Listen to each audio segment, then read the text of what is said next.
안녕하십니까. 문제 해결과 컴퓨팅적 사고 강좌에서 이렇게 만나게 되어 반갑습니다. 저는 4주차 강의를 맡게 된 김미애 교수입니다. 수업 준비는 되셨는지요? 제공된 PDF 강의 자료를 준비해서 강의 영상과 함께 보시면 학습에 훨씬 도움이 될 것입니다. 본 수업에 앞서 먼저 지난주차에 학습한 내용을 잠시 상기해 보도록 하죠. 무엇을 학습하셨는지요? 지난주차에는 주어진 문제를 해결하기 위한 첫 번째 단계로 문제 분석과 문제 해결에 필요한 자료 수집, 그리고 자료 표현 방법 등에 대해 학습하셨으리라 보는데요. 이번 주차에서는 컴퓨팅 사고의 기초 개념 중 하나인 문제 분해에 대해서 다루게 됩니다. 분해, 영어로는 decomposition인데요. 문제를 구성하고 있는 컴포지션, 요소를 분리, 서로 떨어지게 한다는 뜻입니다. 간단히 말하면 문제 분해는 주어진 복잡한 문제를 다루기 쉬운 작은 단위의 부분 문제로 나누어 해결하는 문제 해결 기법입니다.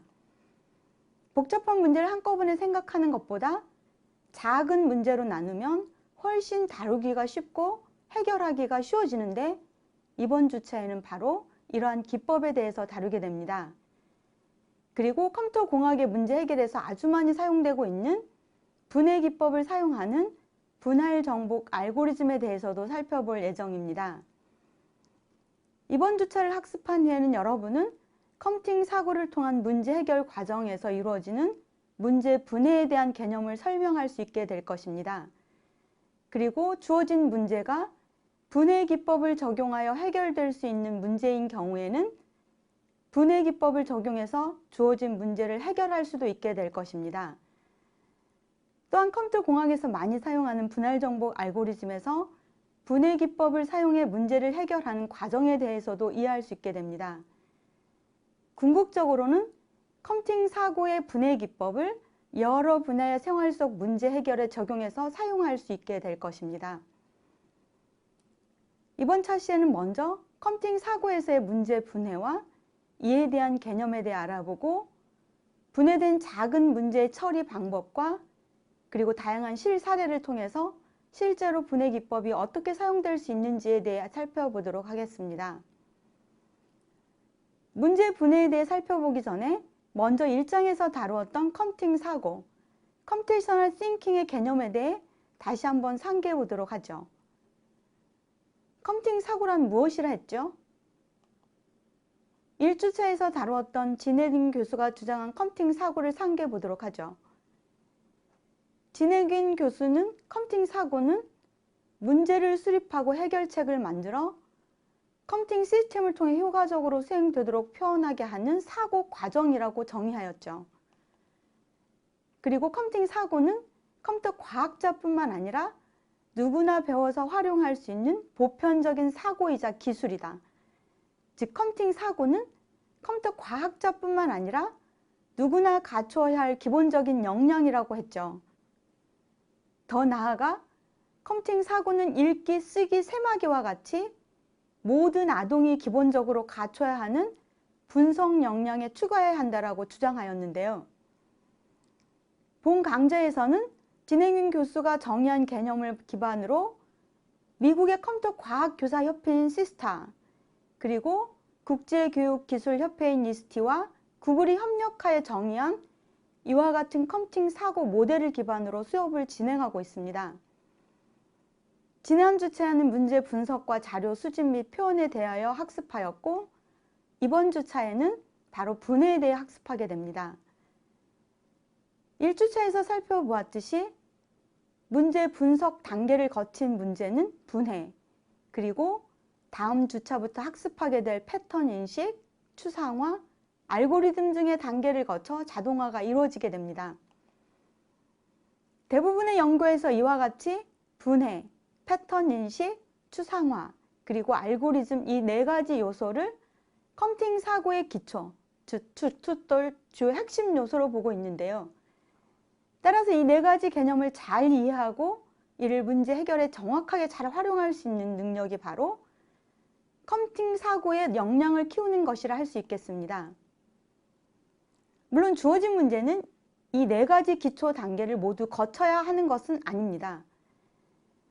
상황에 따라서는 문제 분해만으로도 주어진 문제가 해결될 수 있고 패턴 인식이나 추상화의 단계가 요구되는 경우도 있습니다. 또한 문제 분해나 추상화 단계에서 패턴 인식이 함께 이루어지는 경우도 있습니다. 이번 주차에는 주요 핵심 요소 중 첫 번째 요소인 분해에 대해서 다루게 됩니다. 그럼 이제 컴퓨팅 사고에서 말하는 분해란 무엇인지 좀 더 자세히 살펴보도록 하죠. 컴퓨팅 사고를 기반한 문제 해결에 있어 분해는 주어진 문제를 해결 가능한 작은 단위의 문제로 나누어 해결하는 문제 해결 기법으로 정의됩니다. 즉 복잡한 문제를 한꺼번에 처리하지 않고 다루기 쉬운 처리 가능한 크기의 작은 문제들의 집합으로 나누어 처리하는 기법인데요. 한꺼번에 문제를 처리하려고 하면 문제 해결이 어려울 수 있지만 다루기 쉬운 단위로 나누어 생각하면 훨씬 해결이 쉬워질 수 있다는 것이죠. 따라서 컴퓨팅 사고에서의 분해는 문제를 분석하고 이해하여 이를 알기 쉬운 단위의 문제로 나누어 구조화할 수 있는 사고 능력을 말합니다. 이러한 분해 기법은 컴퓨팅 사고에서뿐만 아니라 이미 수학 문제에서도 널리 사용되어 왔고 우리 일상생활의 문제 해결에서도 실제로 많이 사용되고 있는 기법입니다. 복잡하고 큰 문제를 한꺼번에 해결하지 않고 이를 다루기 쉬운 단위의 작은 문제로 분해하면 훨씬 해결이 쉬워질 수 있는 것인데요. 그림에서와 같이 분해된 작은 문제는 더 작은 문제로 분해될 수 있습니다. 그리고 이렇게 나누어진 작은 문제들을 모두 해결하고 나면 원래의 문제가 해결되는 것인데요. 잘 분해된 작은 단위의 문제는 일반적으로 한 가지 주제의 작업을 하도록 나누어지는 경우가 많습니다. 그 결과 작은 단위로 나누어진 문제는 해결하여야 하는 주제가 간편해지고 명확해지므로 문제를 쉽게 해결할 수 있게 되는 것이죠.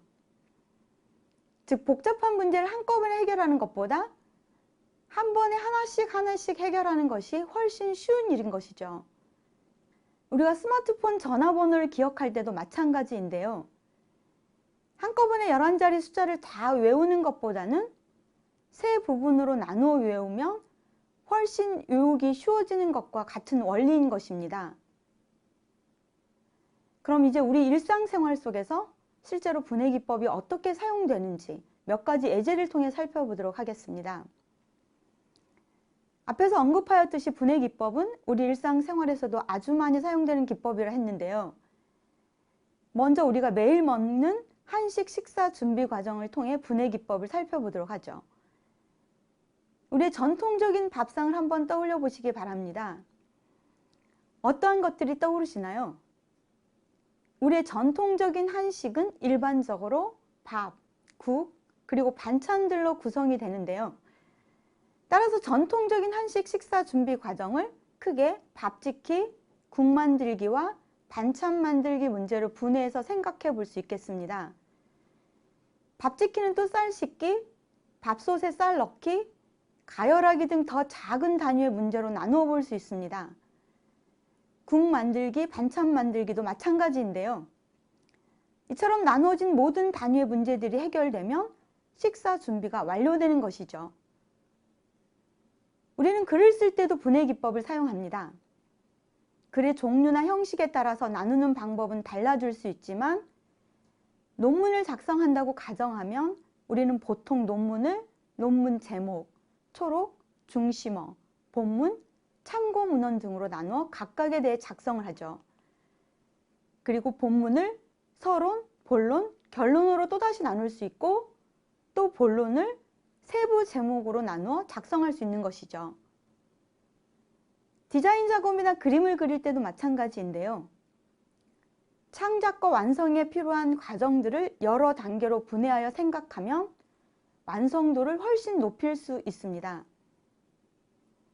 영어 문장을 해석할 때도 우리는 주어, 동사, 목적어, 보어, 수식어 등으로 나누어 해석하는 분해 기법을 사용합니다. 물론 어느 단계 이상의 수준이 되면 굳이 나누어 해석할 필요는 없겠습니다. 집을 지을 때도 마찬가지인데요. 건축공학에서 집을 지을 때도 분해해서 먼저 어떠한 집을 지을지 계획하고 사용자가 요구하는 사항들을 분석한 다음에 집을 설계하고 시공을 하게 됩니다. 그리고 완성되면 감리를 받고 유지보수에 들어가게 되죠. 우리가 지금 학습하고 있는 문제 해결을 위한 컴퓨팅 사고 단계 또한 분해 기법으로 설명될 수 있습니다. 다시 말해서 컴퓨팅 사고를 기반으로 하는 문제 해결 절차도 분해 기법으로 그림과 같이 부분 문제로 나누어 설명할 수 있는 것인데요.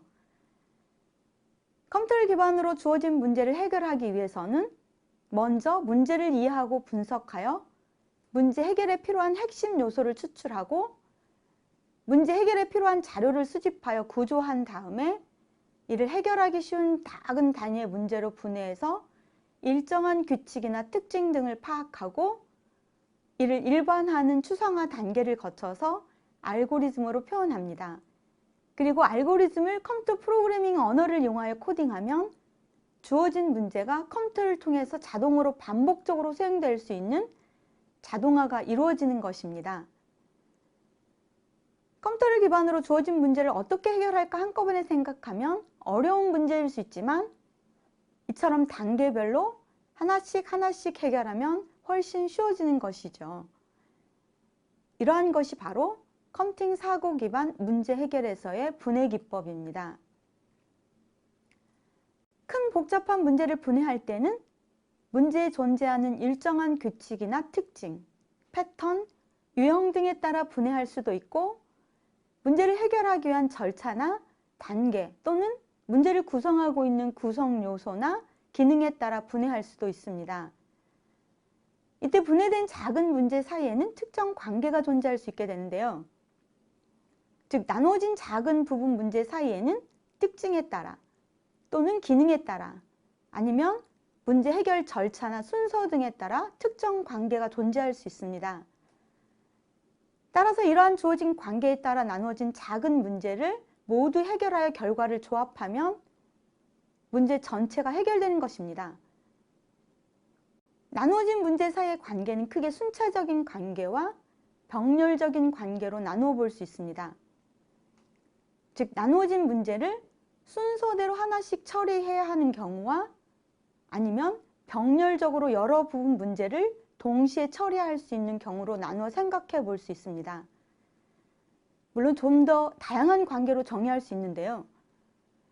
그러나 여기에서는 순차 처리와 병렬 처리의 관점에서만 살펴보도록 하겠습니다. 먼저 순차 처리는 어떻게 처리하는 것을 말할까요? 용어의 의미 그대로 순차 처리는 분해된 부분 문제를 주어진 순서대로 하나씩 처리하는 것을 말합니다. 즉 분해된 부분 문제 사이에는 순서가 존재하고 주어진 순서대로 차례대로 부분 문제를 해결하여야 전체 문제가 제대로 해결될 수 있는 것입니다. 앞에서 설명한 한식 식사 준비 과정의 밥 짓기의 부분 문제가 바로 순차 처리에 해당합니다. 우리가 밥 짓기를 할 때 어떻게 하죠? 밥 짓기의 부분 문제들은 차례대로 처리가 되어야 하는데요.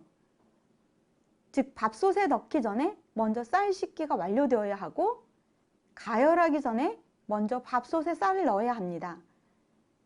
다시 말해 쌀 씻기를 먼저 하고 밥솥에 쌀을 넣고 가열하기를 순차적으로 진행해야만 밥이 제대로 되는 것이죠. 어떤 사람은 밥솥에 쌀 넣기를 먼저 하고 쌀을 씻기도 합니다.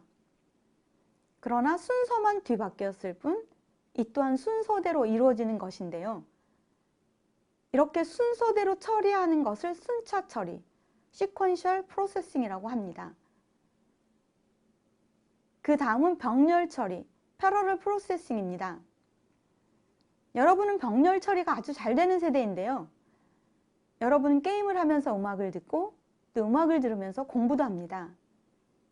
동시에 여러 가지 일을 하는 것을 멀티 프로세싱이라고 하는데요. 이것이 바로 병렬 처리의 개념입니다. 즉 나누어진 부분 문제가 병렬적으로 처리될 수 있는 것을 말하는 것입니다. 이때는 처리해야 하는 문제 사이의 순서가 중요하지 않습니다. 임의의 순서로 랜덤하게 부분 문제를 해결할 수 있는 것입니다. 앞에서 예로 들었던 식사 준비 과정의 밥 짓기, 국 만들기와 반찬 만들기가 바로 병렬 처리로 해결될 수 있습니다. 우리는 밥 짓기를 하면서 국을 만들 수 있고 국을 끓이면서 반찬을 만들 수도 있죠. 이처럼 분해된 부분 문제를 병렬로 동시에 처리하는 것을 병렬 처리라고 합니다. 물론 이 경우에도 하나씩 차례대로 해결할 수 있습니다. 그러나 이렇게 병렬로 처리하면 문제 해결 속도를 훨씬 높일 수 있습니다. 병렬 처리에 대해서는 10장에서 자세히 다루게 됩니다. 조금 전 살펴봤던 식사 준비하기 예제에서 밥 짓기, 국 만들기와 반찬 만들기는 병렬 처리가 가능하지만 조금 전 살펴봤듯이 밥 짓기의 문제만을 생각하면 밥 짓기의 부분 문제들은 순서대로 이루어져야 밥이 제대로 되죠. 대부분의 복잡한 문제는 실제로는 이처럼 순차 처리와 병렬 처리가 동시에 적용되어 처리되는 경우가 많습니다. 그럼 이제 다양한 실전 예제를 통해서 분해 기법이 문제 해결에 있어 실제로 어떻게 적용될 수 있는지 또는 어떻게 사용될 수 있는지에 대해 살펴보도록 하겠습니다. 먼저 이솝 우화의 아버지와 아들 이야기인 나무 묶음, The Bundle of Sticks 이야기로 분해의 개념을 설명해 보도록 하겠습니다. 이미 여러분도 알고 있는 이야기라 생각되는데요. 알고 있다면 우화의 줄거리를 한번 상기해 보시기 바랍니다. 어떤 이야기이죠? 내용은 이렇습니다. 한 아버지가 임종의 순간에 아들들에게 마지막 교훈을 주려고 불러 모읍니다. 그리고 하인에게 나무가지 한 묶음을 가져오라 시키고 가져온 나무가지 묶음을 먼저 큰 아들에게 부러뜨려 보라고 합니다. 큰아들은 있는 힘을 다해 부러뜨리려 해보지만 나무가지 묶음을 부러뜨리지 못합니다. 다른 아들들도 차례대로 시도하여 보았지만 아무도 성공하지 못하죠. 그러자 아버지는 묶음을 풀어서 나무가지 하나씩을 쥐어라 합니다. 아들들이 모두 나무가지 하나씩을 쥐었을 때 아버지는 그럼 이제 부러뜨려 보아라 하죠. 아들들은 모두 나무가지를 쉽게 부러뜨립니다. 이 우화는 뭉치면 강해진다라는 단결과 협력의 중요성을 깨닫게 하려는 우화입니다. 그러나 분해의 관점에서 바라보면 한꺼번에 해결하려고 할 때 해결할 수 없었던 문제가 분해하여 하나씩 해결하면 해결할 수 있게 됨을 보여주는 분해의 개념을 잘 설명할 수 있는 좋은 예제이기도 합니다. 다음은 지하철에서 잃어버린 가방 찾는 문제를 생각해 보도록 하겠습니다. 여러분이 지하철에서 가방을 잃어버렸다면 유실물 센터에 가서 어떻게 해야 쉽게 찾을 수 있을까요? 한번 빨리 찾는 방법을 생각해 보시기 바랍니다. 당황하면 온갖 생각들이 한꺼번에 밀려와서 어떻게 해야 할지 막막해지고 찾기가 어려워질 수 있습니다. 그러나 논리적으로 하나씩 나누어 생각하면 쉽게 해결할 방법을 찾을 수 있는데요. 바로 분해 기법을 이용해 하나씩 차례대로 생각하는 것입니다. 문제를 분해할 때는 문제 분석을 통해 문제의 특징이나 패턴, 문제 처리 절차나 구성 요소 등에 따라 여러 가지 방법으로 분류할 수 있다 하였는데요. 이 문제를 어떻게 나누어 생각하면 좋을까요?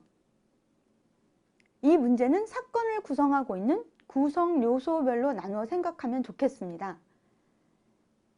탑승했던 지하철은 몇 호선이고 가방을 두고 내린 역은 어디이고 가방을 두고 내린 시간은 언제쯤이며 내가 탑승했던 열차의 칸은 어디쯤인지 그리고 내 가방의 모양과 종류, 색상은 무엇이고 가방 속에는 어떠한 물건들이 들어있는지 하나씩 요소별로 나누어 차례대로 생각하면 쉽게 해결할 수 있는 문제가 됩니다.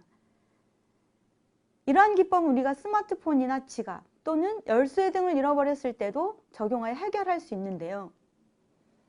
이처럼 분해는 새로운 기법이 아니라 이미 우리가 일상생활 속에서 많이 사용하고 있는 기법입니다. 따라서 제시된 문제 해결 방법이 너무나 당연한 문제 해결 방법이라 생각할 수 있겠습니다. 그러나 의외로 이처럼 문제를 분해해서 논리적으로 설명할 수 있는 사람은 그렇게 많지 않다고 합니다. 다음은 우리 몸의 작동 원리에 대한 설명 문제를 예로 들어보겠습니다. 우리 몸이 어떻게 작동하는지에 대한 질문을 받게 될 때 이에 대한 설명을 한꺼번에 하려고 하면 이는 굉장히 어려운 문제가 될 수 있습니다. 그런데 이 문제를 먼저 우리 몸은 어떠한 체계들로 구성되어 있는지 생각하고 그러한 체계들을 나누어 생각하면 좀 더 쉽게 접근할 수 있는 문제입니다. 즉 몸의 구성 체계에 따라 호흡계, 순환계, 소화계, 신경계, 골격계, 근육계 등으로 나누어 이들 각각에 대한 작동 원리를 먼저 하나씩 설명한 다음에 이들 체계가 어떻게 상호작용하는지에 대한 설명을 하면 됩니다. 실은 이 문제는 우리가 인체 구조에 대한 전문가가 아니면 호흡계, 순환계 등 각각으로 나눈 시스템에 대한 설명도 물론 어려운 문제이기는 합니다. 하지만 여기에서는 분해 기법이 어떻게 적용될 수 있는지에만 초점을 두시기 바랍니다. 이러한 원리는 우리가 스마트폰의 기능을 설명할 때도 자동차의 작동 원리를 설명할 때에도 적용되는 기법이죠. 다음 문제는 재료를 구매하여 목걸이를 만들려 할 때 목걸이 제작에 드는 총 비용을 구하는 문제입니다. 분해 기법을 설명할 때 아주 많이 인용되는 예제인데요. 목걸이는 빨간 구슬 14개, 파란 구슬 20개, 모서리줄 2분의 1m를 사용하여 만들려 하고 빨간 구슬과 파란 구슬 1개 가격은 각각 500원, 300원이고 목걸이줄 가격은 1m당 1000원입니다. 그리고 목걸이줄의 최소 판매 단위는 1m입니다. 즉 1m보다 적게 필요해도 1m는 구매를 해야 한다는 뜻이죠. 그럼 목걸이를 만드는 데 드는 총 비용은 얼마일까요? 이 문제는 복잡하지 않고 단순하여 누구나 쉽게 풀 수 있는 문제라 봅니다. 그리고 대부분의 사람들은 자연스럽게 분해 기법을 이용해서 문제를 해결할 수 있을 것으로 생각하는데요. 분해 기법을 이용해 해결한다면 어떻게 해야 할까요? 문제 분석을 통해 문제를 나눌 때는 기능별 또는 처리 절차별 등 문제 해결에 가장 적합한 방법으로 나눈다 했는데요. 그럼 이 문제는 어떻게 나눠 생각하면 좋을까요? 여기에서는 목걸이의 구성 요소별로 가격이 다르므로 구성 요소의 특징에 따라 또는 패턴에 따라 나누어 생각해 볼 수 있겠습니다. 즉 빨간 구슬의 총 구매 비용과 파란 구슬의 총 구매 비용, 그리고 목걸이줄 구매 비용으로 나누어 각각에 대한 구매 비용을 계산한 다음에 이를 합하면 해결되는 것입니다. 그러면 문제 해결이 훨씬 간편해지는 것이죠. 이 문제는 구성 요소의 패턴에 따라서도 분해하여 해결할 수 있으므로 다음 주차에 학습하게 될 패턴 인식의 개념으로도 설명될 수 있는 문제입니다. 다음에도 계산 문제인데요. 아주 간단한 도형의 면적을 구하는 문제입니다. 분해 기법을 이용하면 아주 간단한 문제이지만 하나로 묶여있는 상태로 생각하면 다소 복잡한 문제일 수 있습니다. 주어진 도형의 모형이 복잡할수록 더 그렇겠죠. 주어진 도형의 면적을 어떻게 구할 수 있을까요? 주제가 분해이니 도형을 나누어 계산하면 되는 것인데요. 그럼 도형을 나눈다면 어떻게 나누시겠습니까? 이처럼 도형을 도형의 형태나 유형, 예제에서 보인 직사각형 도형 세 부분으로 나누어 생각해 볼 수 있겠습니다. 그리고 나누어진 도형의 면적을 각각 구한 다음에 이를 더하면 됩니다. 예제서에 보인 도형은 간단하여 쉽게 나눌 수 있는 도형인데요. 복잡하게 구성된 도형일지라도 이런 분해 기법을 적용하면 면적을 좀 더 쉽게 구할 수 있습니다. 인터넷을 검색해 보시면 훨씬 복잡한 도형을 이와 같은 방법으로 계산하는 사례들이 많이 나와 있으니 참조해 보시기 바랍니다. 앞에서도 언급하였지만 이처럼 분해는 수학 문제에서 이미 널리 사용되어 온 기법입니다. 다음은 묶음으로 이루어진 큐브의 모든 면에 스티커를 붙이는 문제입니다. 이 문제 또한 분해 기법을 설명할 때 자주 사용되는 예제인데요. 8개의 큐브로 이루어진 묶음에서 묶음에 있는 각 큐브의 모든 면에 스티커를 하나씩 붙이려 할 때 총 몇 장의 스티커가 필요할까요? 이 문제 또한 한꺼번에 해결하려고 하면 머리가 좀 복잡해질 수 있지만 분해 기법을 이용하면 아주 쉽게 풀 수 있는 문제입니다. 어떻게 분해하시겠습니까? 큐브의 묶음은 8개의 큐브로 구성되어 있으므로 먼저 이처럼 8개의 개별 큐브로 분해를 하면 되겠죠. 그 다음은 무엇을 해야 할까요? 큐브의 모든 면에 스티커를 붙이는 문제이므로 큐브가 몇 개의 면으로 구성되어 있는지 생각해야 되겠죠. 큐브는 정육면체이므로 6개의 면으로 구성되어 있다는 것을 우리는 금방 알 수 있습니다. 그러면 이제 분해를 통해 문제가 다 해결될 것이나 마찬가지인데요. 묶음은 큐브 8개로 구성되어 있고 각 큐브는 6개의 면으로 구성되어 있으므로 8에 6을 곱하면 되는 것입니다. 즉 48장의 스티커가 필요하다는 것을 쉽게 알 수 있는 것입니다. 분해하지 않고 묶음으로 놓고 암산을 해도 되는 문제이지만 묶여있는 큐브의 개수가 많고 묶여있는 형태가 일정하지 않으면서 복잡한 경우에는 분해 기법을 이용하면 문제를 훨씬 쉽게 해결할 수 있습니다. 다음은 흑백 이미지를 런 길이 엔코딩 방법을 이용하여 압축하는 문제입니다. 이 문제 또한 분해 기법에서 아주 많이 인용되는 문제인데요. 우선 먼저 런 길이 엔코딩이 무엇인지 알아보도록 하죠. 런 길이 엔코딩이란 원래 주어진 데이터에 손실이 전혀 없는 무손실 압축 방법의 하나로 이미지 파일들을 압축할 때 반복되는 개수로 이미지를 압축하는 방식입니다. 다음과 같은 흑백 이미지를 예로 들어보면 흰색과 검은색 픽셀의 반복되는 개수를 번갈아 사용하여 흰색 픽셀이 1개, 검은색 픽셀 4개, 그리고 흰색 픽셀 3개로 구성된 이미지를 1, 4, 3으로 압축하여 표현하는 것입니다. 컴퓨터에서 이미지를 표현하는 방법에 대해서는 11주차에서 자세히 다루게 됩니다. 다만 여기에서는 이미지는 픽셀이라는 작은 점들이 모여 구성되고 여기에 있는 네모난 박스 하나가 픽셀을 나타낸다는 것만 이해하시면 되겠습니다. 그리고 압축할 때 검은색 픽셀로 시작하는 경우에는 0으로 시작을 합니다.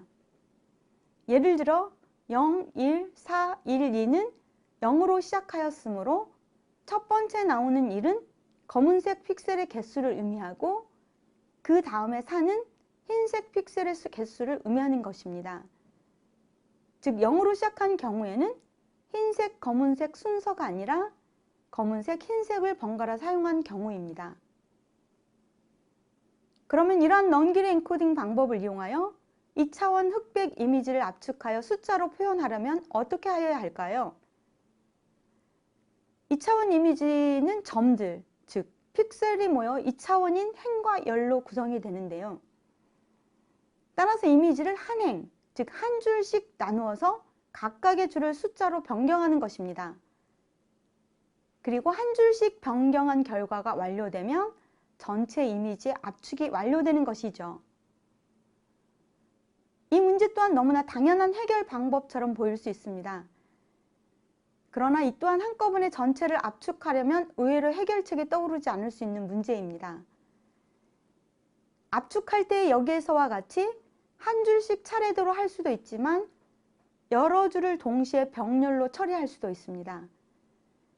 병렬로 처리하면 이미지 압축이 훨씬 빠르게 이루어지겠죠. 이것은 흑백 하트 이미지인데요. 이미지를 런 길이 엔코딩 방법으로 압축하면 이처럼 숫자로 표현됩니다. 반대로 이와 같이 압축된 숫자를 이용하여 한 줄씩 이미지를 복원하여 그릴 수도 있습니다. 즉 압축과 복원 문제 모두에서 분해 기법을 이용하여 문제를 해결할 수 있는 것이죠.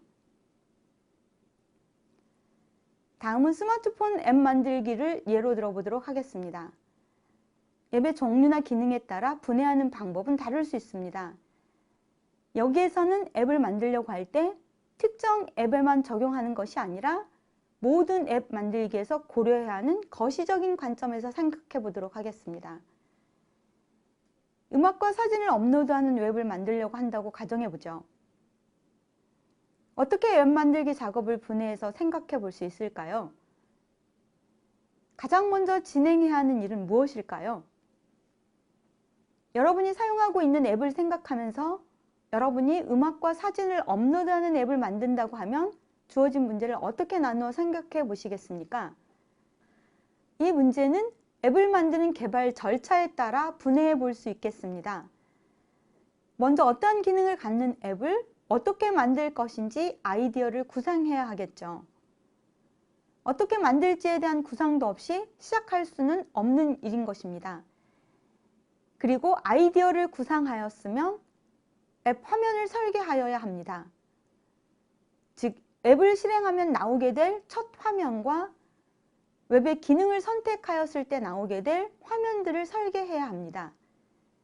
그리고 실제로 웹을 만들 때는 화면 설계와 함께 웹에서 이루어지는 기능에 대한 설계도 함께 해야 하는데요.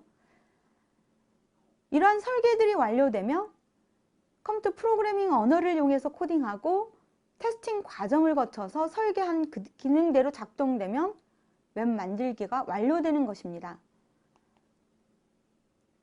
이번에는 아주 간단한 컴퓨터 프로그램을 작성하는 과정에서 사용할 수 있는 분해 기법에 대해 살펴보도록 하겠습니다.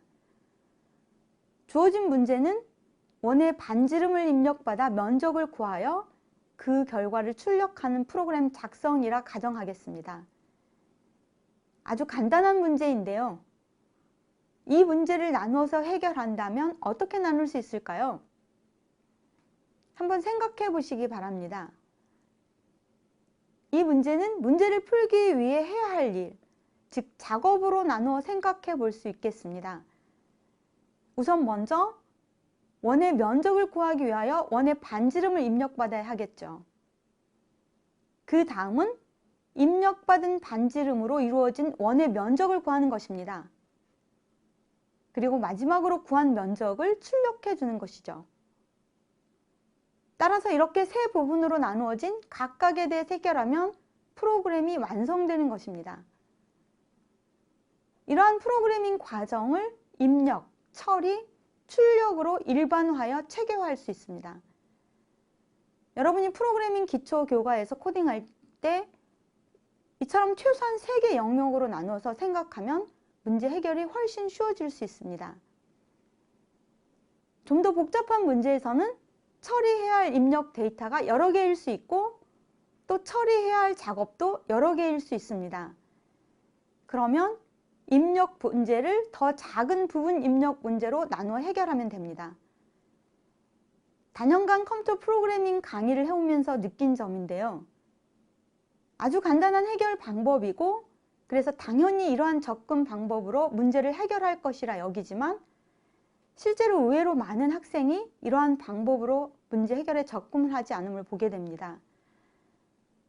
여러분은 이제 학습했으니 프로그래밍 기초 교과를 해서 코딩할 때 최소한 이처럼 입력, 처리, 출력 부분으로 문제를 나누어 해결하시기 권합니다. 물론 주어진 문제에 따라서는 이러한 3가지 영역이 모두 다 필요하지 않을 수도 있습니다.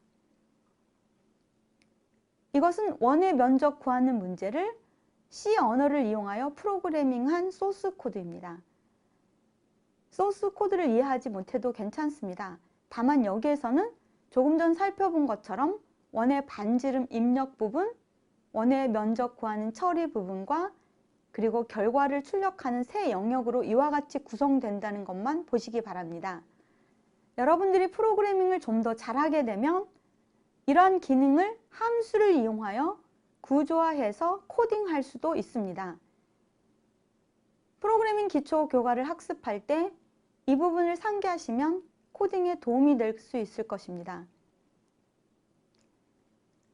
마지막으로 이번에는 1부터 100까지 사이의 모든 정수의 합을 구하는 문제에 대해 알아보도록 하겠습니다. 이 문제 또한 분해의 개념을 설명할 때 아주 많이 인용되는 문제인데요. 이 문제가 제시되었을 때 여러분은 어떻게 해결을 하시겠습니까? 대부분 1부터 100까지의 숫자를 각각 하나씩 나누어 1부터 100까지 반복해 더해 나가는 방법을 생각할 수 있을 것 같습니다. 즉 1부터 시작해서 1 플러스 2는 3이고 여기에 또 3을 더하고 6에 다시 4를 더하고 이처럼 같은 작업을 100번 반복하는 것입니다. 가장 단순한 방법인데요. 수작업으로 이 문제를 풀면 100번을 반복해야 하므로 시간이 좀 걸리겠죠. 그런데 1786년 독일의 한 초등학교 3학년 수업에서 이 문제가 제시되었을 때 가우스라는 학생은 이 문제를 금방 풀어냅니다. 어떻게 풀었을까요? 가우스는 먼저 1부터 100까지의 수를 쓴 다음에 그 밑에 거꾸로 100부터 1까지의 수를 써서 더하게 됩니다. 이렇게 되면 101이 100개가 나와 1을 곱하여 1100을 구하고 이는 1부터 100까지 두 번 더한 결과이므로 다시 2로 나누어 5050이라는 답을 금방 구하게 된 것이죠. 그래서 이와 같은 덧셈 방법을 우리는 가우스의 덧셈이라고 부릅니다. 이미 여러분도 알고 계시리라 보는데요. 가우스 수학자가 10살 때 생각해낸 계산법이니 정말 놀라운 일이죠. 그래서 수학 계산에 있어서 대표적인 창의적 계산 방법으로 여겨지고 있고 많이 응용되고 있는 계산법입니다. 1부터 특정 수까지의 연속된 홀수의 합을 구하는 문제에도 짝수의 합을 구하는 문제에도 적용될 수 있습니다. 꼭 1부터 시작하지 않을 경우에도 특정 패턴이 찾아지면 이 기법을 적용해 문제를 풀 수 있습니다. 이를 컴팅 사고 측면에서 가우스 수학자가 사용한 계산법을 기반으로 분석해 보도록 하죠. 10개의 숫자를 어떻게 분해해 나눌 수 있을까요?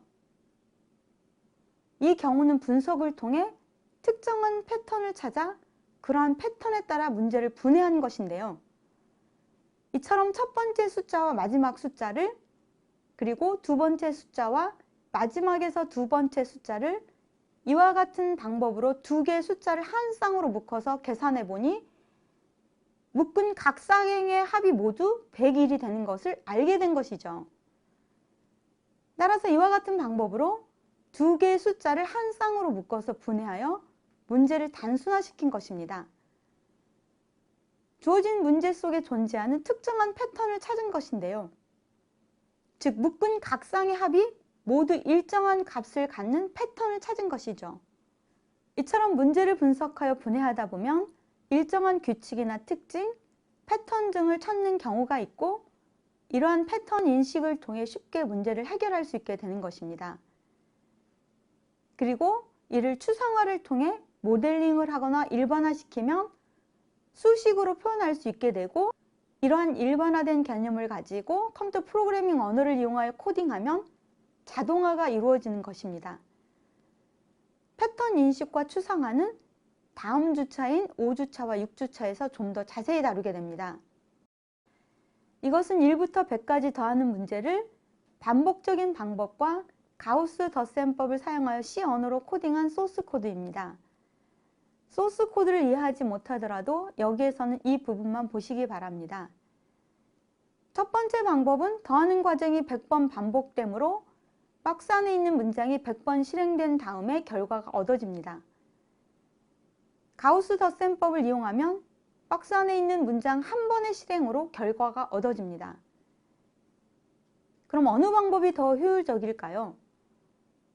너무나 당연한 질문이죠. 이와 같이 주어진 문제를 해결할 수 있는 해결책은 여러 가지 방법이 있을 수 있고 우리는 더 효율적인 방법을 찾아 코딩해야 합니다. 7주차부터 배우게 된 알고리즘에서 이러한 내용을 자세히 다루게 됩니다. 그러나 주어진 문제의 효율적인 해결 방법을 찾는 시작점은 바로 문제를 분석하여 분해하는 것에부터 시작되는 것이기 때문에 여기에서 간단하게 소개한 것입니다. 지금까지 우리는 일상생활의 문제와 수학 문제, 컴퓨팅 분야 등 다양한 분야에서 분해 기법이 실제로 어떻게 사용되는지에 대해 살펴보았는데요. 이와 함께 이번 영상에서는 컴퓨팅 사고에서의 문제 분해에 대한 개념과 분해된 작은 문제의 처리 방법에 대해서 알아보았었습니다. 문제 분해란 무엇이라 했죠? 컴퓨팅 사고에서의 문제 분해란 해결해야 할 복잡한 문제를 다루기 쉬운, 처리 가능한 크기의 작은 부분 문제로 나누어 처리하는 문제 해결 기법이라 했는데요. 문제를 분석하고 이해하여 이를 알기 쉬운 단위의 문제로 나누어 구조할 수 있는 사고 능력은 컴퓨팅 사고의 핵심 요소 중 하나인 것입니다. 본 강의 영상 외에도 강의 사이트에 보조학습 읽기 자료와 동영상 자료가 안내되어 있습니다. 현재 많은 기관에서 온라인 무료 교육 서비스를 제공해주고 있는데요. 여러분도 현재 온라인으로 강의를 수강하고 있죠. 안내된 자료를 함께 보시면 학습에 많은 도움이 될 것입니다. 본 강의에서 사용된 강의 자료 또한 많은 부분 안내된 사이트의 자료들을 참조한 것입니다.